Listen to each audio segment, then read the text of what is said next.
क्या दोस्तों आप जानते हैं बिजनेस कैसे किया जाता है और बिजनेसमैन इतने जल्दी आगे कैसे बढ़ जाते हैं, उनके पास पैसा कैसे हो जाता है?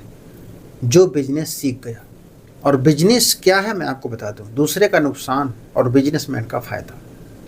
यानी जो प्रोडक्ट वो बेच रहा है अगर उसमें लोगों को ठगा जा रहा है तब तो बिजनेसमैन का फ़ायदा है, लेकिन अगर जितने का प्रोडक्ट है अगर उससे 10% लेके वो बेच रहा है तब बिजनेस उसका नहीं चलेगा। इस बात को याद रखना।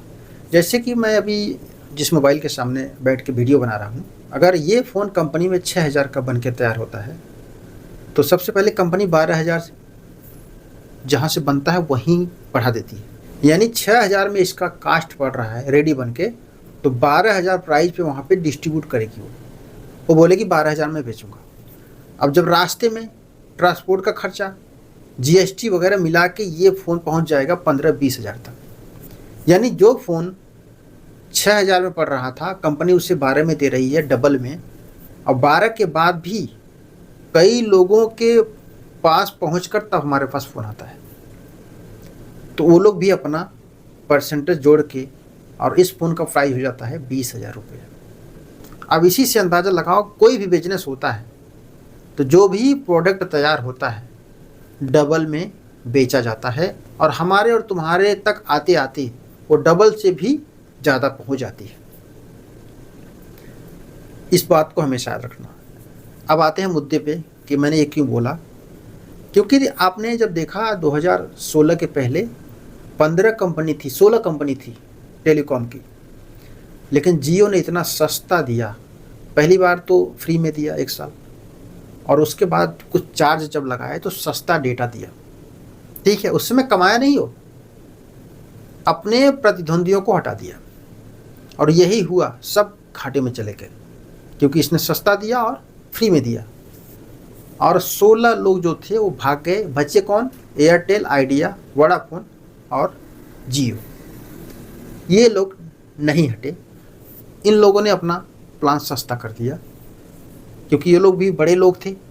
जैसे जियो का कहीं और से कमाई चल रहा है तो इन लोग का भी कहीं और से कमाई चलता है। तो इन लोग नहीं हटे, लगे रहे। लेकिन अब जियो सोचा कि अब तो कमाना पड़ेगा, अभी तक तो फ्री में जो मैं दिया अब उसको हमको निकालना पड़ेगा। तो क्या करेगा? पब्लिक से ही निकालेगा। और उन्होंने अब 30% प्राइस रिचार्ज का बढ़ा दिया है। अब जो जनता सस्ते में डेटा यूज किया, लत लग गई, आदत पकड़ लिया, तो बौखला गई। कोई पोर्ट करा रहा है, कोई सिम तोड़ रहा है। तो ऐसे में बीएसएनएल आ गया। ठीक है, डूबते को तिनके का सहारा टाटा जी आ गए बीएसएनएल को देने। तो ये देखते हुए टाटा ने बीएसएनएल के साथ हाथ मिला लिया कि चलो आप हर शहर में टावर को लगाओ 4G 5G, और पैसे मैं इन्वेस्ट कर रहा हूँ। अब ये देखने के बाद वोडाफोन, आइडिया, जियो की हालत ख़राब। अभी सुनने में आ रहा है कि जियो अपना प्राइस फिर से पुराने रेट पे ला रहा है। और मैं आपको बता दूं ये सब इन लोगों की चाल फिर से है कि अभी फिर से इसको भगाओ, बीएसएनएल वाले को फिर से भगाओ। अगर आप सस्ता कर देते हैं तो जो लोग पोर्ट करा रहे हैं सबसे पहले वो लोग रुक जाएंगे। और हो सकता है बीएसएनएल का जो काम चल रहा है उसमें भी थोड़ा ढीलापन आ जाए, क्योंकि वो तो यही जान जाएंगे ना पोर्ट कराने वाले की संख्या घट रही है और उधर रेट कम कर रहा है वो लोग, तो उन लोग का भी ढीला काम हो जाएगा। तो इसकी वजह से ये सब इन लोगों की चाल है कि फिर से पुराना प्राइस कर दो। लेकिन हमारे देश की जनता अब हो गई है समझदार, और अब वो रुकने वाली नहीं है। अब जाएगी वो बीएसएनएल पे, सस्ता भी है और टावर भी लग जाएगा, डेटा भी अच्छे से मिलेगा, उनको सर्विस भी बढ़िया मिलेगी।